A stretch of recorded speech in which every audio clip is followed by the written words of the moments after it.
حضرت برا بن مالک نا 12 سال کی عمر ہے، 12 سال نبی پاک گلی سے گزر رہے تھے تو دوڑ کے آ گئے، آ کے نا حضور سے چمٹ گئے، عرض کرنے لگے حضور کوئی حکم بتائیں، میرا دل کرتا ہے آپ کی بات مانوں، کوئی حکم حضور۔ مجمع الزوائد میں حدیث، اس ایک حدیث کے لیے نا میں کو 5000 روپے کی پوری کتاب، پوری 10 جلدیں خرید کے لایا تھا ایک حدیث کے لیے۔ پیاری بڑی ہے، شاندار بڑی ہے، وہاں میرا دل کیا، میں نے کہا جس کتاب میں ہے نا ساری کتاب ہی منگا لو۔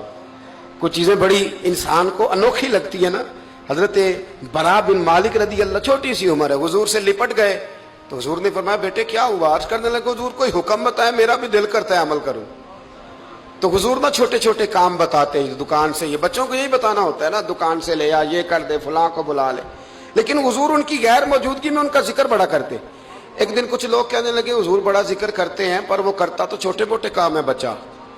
تو نبی پاک نے ایک دن ارادہ کیا کہ ان کو تجربہ نہ کرائیں کہ وہ پیار کتنا کرتا ہے۔ رسول کریم فرمانے لگے میں جو کہوں گا کرو گے؟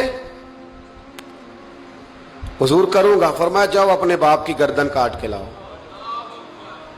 کس کی جی؟ بات تو محبت کی ہو رہی ہے، کڑوی سی بات نہ کر لوں، کڑوی سی رہنے دیتے، آپ کا پروگرام نہیں تو چھوڑ دیتے، آگے بڑھ جائے، ذرا کڑوی سی ہے، کر لوں جی، بولیے۔ یعنی باپ کی، ہم محبت رسول میں صرف داڑھی کی بات کرتے ہیں، کسی کی گردن کی نہیں، صرف ہم کہتے ہیں حضور سے محبت ہے تو میں نے کہا تھا نا کڑوی ہے، آپ نے مجھے گھورنا شروع کر دیا اور خاصا تیز گھور رہے ہیں آپ۔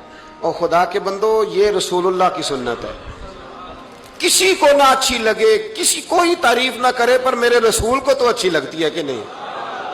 نبی، ایک بندہ مجھے کہتا ہے داڑھی کے نام پہ لوگ تانے بڑے دیتے ہیں، داڑھی رکھی ہے تو یہ کرتا ہے، تو میں نے کہا یہ نبی پاک کے نام کا تانا ہے، اسے خوش ہو کے قبول کر، اس کا بڑا مزہ ہے، اس کو یوں سینہ کھول کے کہہ دے تانا، دے تانا۔ تو کبھی کبھی نا ایسا ہوتا تھا، میں پڑھتا تھا تو کبھی گزرتے تو کہتے وہ جا رہے ہیں داتا صاحب والے، وہ جا رہے ہیں غوث پاک والے، تو میں نے کہا الحمدللہ، یہ اس طرح ہمیں روز چھیڑا کرو، اس طرح روز چھیڑا کرو، ہمیں خوشی ہوتی ہے، اور یہاں بھی کہنا اور قیامت میں جا کے بھی یہی کہنا کہ یہ داتا صاحب والے ہیں، وہاں بھی کہنا کہ یہ غوث پاک والے ہیں، یہ چھیڑو ہمیں، ہم یہ چھیڑتے ہو تو ہمیں مزہ آتا ہے، یہ کہا کرو، ہمیں روز کہا کرو۔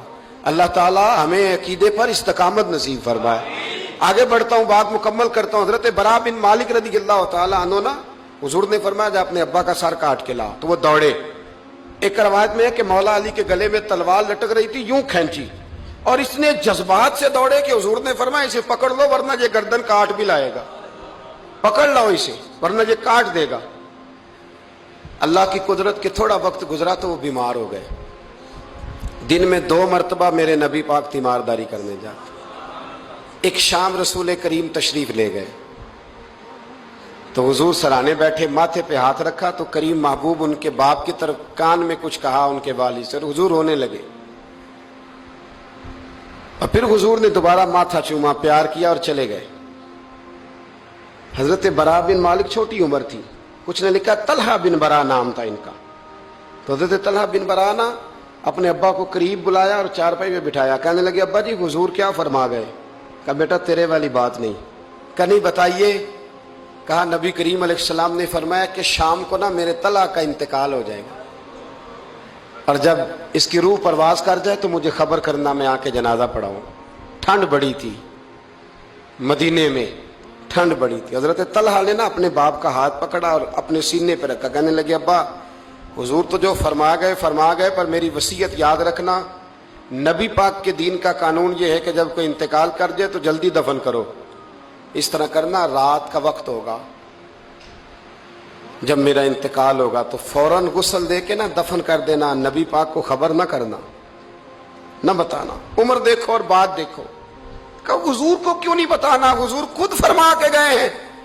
تو کہنے لگے رات کا وقت ہوگا تو جن گلیوں سے حضور نے گزر کے آنا ہے نا وہ یہودیوں کے محلے ہیں، ایسا نہ ہو کہ میرے جنازے کی وجہ سے کوئی یہودی میرے نبی کو تکلیف دے دے، میرے جنازے کی وجہ سے، جنازے کی وجہ۔ یہاں کہتے ہیں حضرت صاحب مجھے بڑا پیار ہے آپ سے پر میرے گھر ضرور پہنچے، جیسے مرے یا جیے،